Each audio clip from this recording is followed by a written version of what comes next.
Putin and India's Richest family are being linked in a surprising alliance, reportedly joining hands to give a new home to the so-called cocaine hippos once owned by a notorious drug lord, turning a grim narco legacy into an unlikely conservation story. Russia and India are said to be leading an international push to rescue and relocate Pablo Escobar's cocaine hippos, with emerging plans to move them to safer sanctuaries instead of leaving them exposed to harsh population control measures in Colombia. In an unexpected twist, Vladimir Putin and the Ambani family are being cast as unlikely saviors of the hippos, stepping in with money and influence to stop the animals from being slaughtered by the Colombian government as it struggles with their booming numbers. From Pablo Escobar's private zoo in Colombia to what is now described as a new shelter backed by Putin and his partners, the cocaine hippos may be on the verge of a very different life, shifting from cartel curiosities to protected global animal icons. Russians and Indians are now leading an international rescue effort for Pablo Escobar's infamous cocaine hippos, stepping in as the main players trying to save the animals from a grim fate in Colombia. Moscow Zoo and an Indian wildlife rescue center are reportedly coordinating a plan to relocate around 80 of these hippos, working to move them out of Colombia and into controlled sanctuaries where they can live safely. The hippos living in Colombia today are descendants of animals once owned by drug lord Pablo Escobar, whose private menagerie has unexpectedly turned into a long-term environmental and political problem for the country. The Colombian government is planning to euthanize many of the hippos, arguing that they have become a rapidly growing invasive threat that endangers local ecosystems and communities.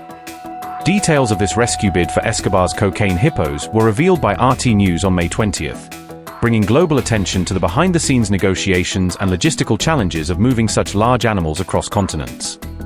Pablo Escobar originally imported 4 hippos from Africa for his private zoo in the 1980s, never imagining that a small exotic collection would one day turn into a sprawling, uncontrolled herd. After Escobar was killed in 1983, the hippos were left behind on his abandoned estate, with no long-term management plan and little official oversight as the years went by. The animals eventually escaped into the surrounding countryside, where they found favorable conditions and began to multiply unchecked in rivers and wetlands. Over time, the hippo herd has grown to nearly 200 animals and, according to experts, could explode past 1,000 within a decade if no significant intervention takes place.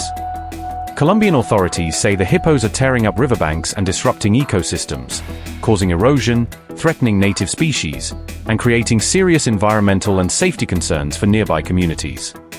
Hippos are increasingly coming into conflict with nearby communities and fishermen, with reports describing more frequent encounters that damage property, threaten livelihoods, and put both people and animals at risk.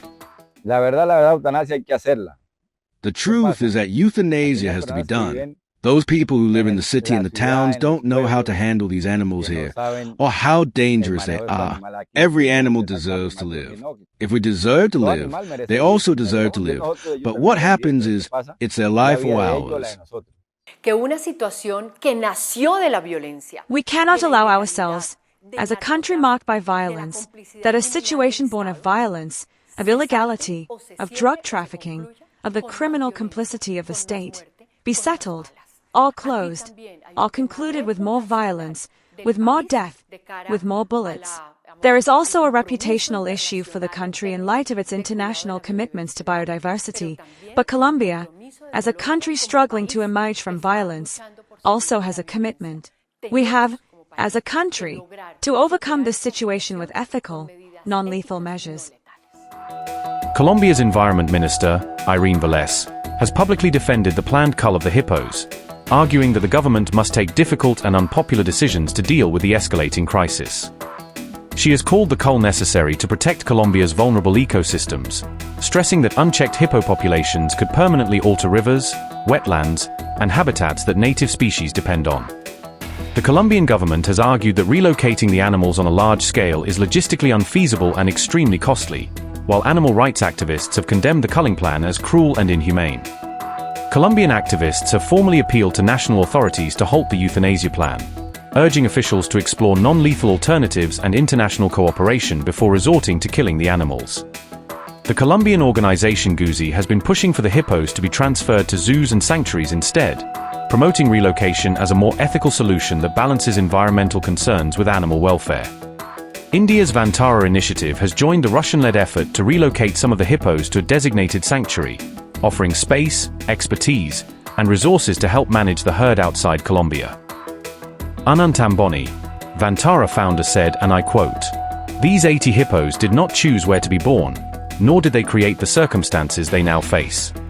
They are living, sentient beings, and if we have the capacity to save them through a safe and humane solution, we have the responsibility to try," unquote.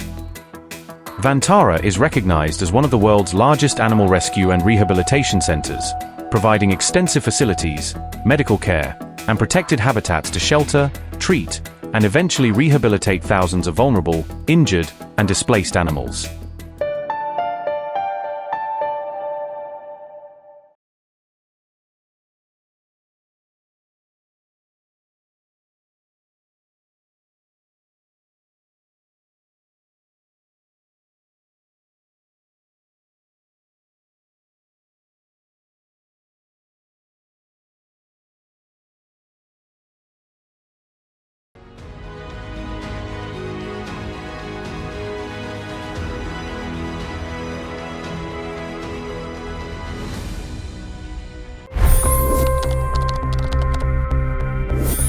$25 crore गरीब गरीबी को परास्त करके बाहर निकले।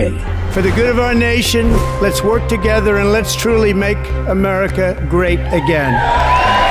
The fastest news breaks. Requested PM saying that we will have to speak to Putin and to Zelensky. The biggest news makers. The relationship with India is probably the most important bilateral relationship the US will have for the rest of this century.